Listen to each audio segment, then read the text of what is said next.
Zékéié et le serpent python de Nathalie Dieterlé.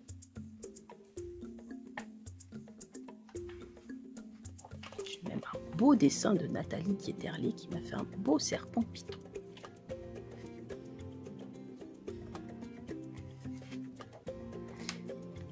Il était une fois, en Afrique, il y a très longtemps, un serpent python. Il vivait dans un pays qui s'appelle le Cameroun et une région qu'on appelle le Bamileke. C'était un python mangeur d'hommes et tout le monde avait peur de lui. Il mangeait toujours les hommes de la même façon. Il les avalait tout rond en commençant par les pieds. Bien entendu, les habitants de cette région, les Bamileke, avaient trouvé un truc pour ne pas être mangés. Ils s'endormaient les jambes écartées. Le python gobait d'abord une jambe, puis, se trouvant bloqué, il renonçait à sa proie et disparaissait tout dépité.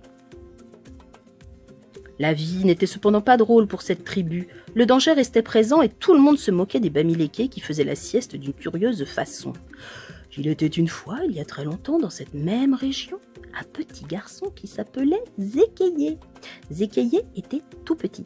Il était plus petit que sa sœur Ititi, plus petit que le singe de Cocody, plus petit même que le plus petit des arbustes. Personne ne faisait attention à lui et il était très malheureux. « Il faut que je leur montre de quoi je suis capable, se dit un jour Zékéié. Je suis petit, c'est vrai, mais je suis brave et je le prouverai. Je débarrasserai la tribu de son plus terrible ennemi. Je vais tuer le serpent python.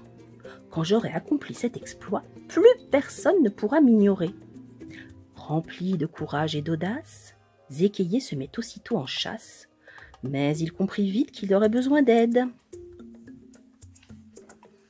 Il alla trouver le guerrier le plus fort. « Je vais te montrer, répondit celui-ci. Rien ne résiste à ma machette, car je suis le plus fort. »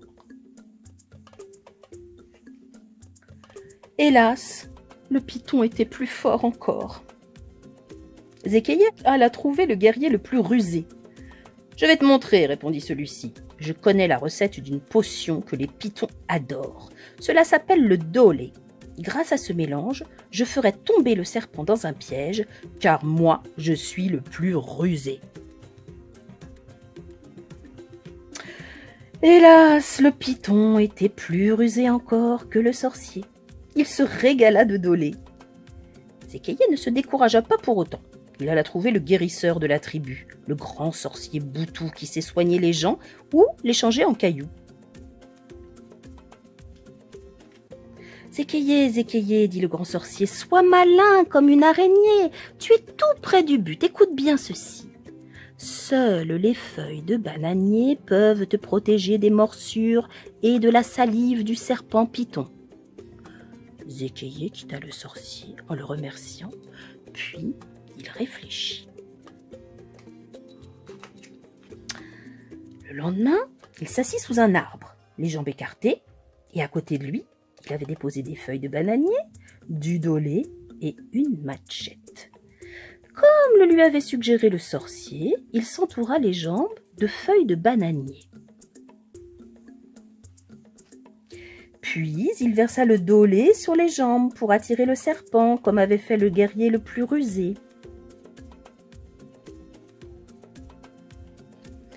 Terrible, le python s'approchait de Zékéié. Il ouvrit grand la bouche et Zékéié lui trancha la tête avec sa machette, comme aurait fait le guerrier le plus fort. Zékéié libéra sa jambe et rentra chez lui rempli de fierté. Plus personne ne le trouvait petit. On l'acclama, on le porta en triomphe et une grande fête fut organisée en son honneur. Débarrassée du serpent python, la tribu des Bamileke put enfin goûter le bonheur de longues et paisibles siestes. Et grâce à ces nouveaux bijoux en serpent, la maman de Zékéié fut élue la plus belle maman de l'année. C'est vrai qu'elle est jolie.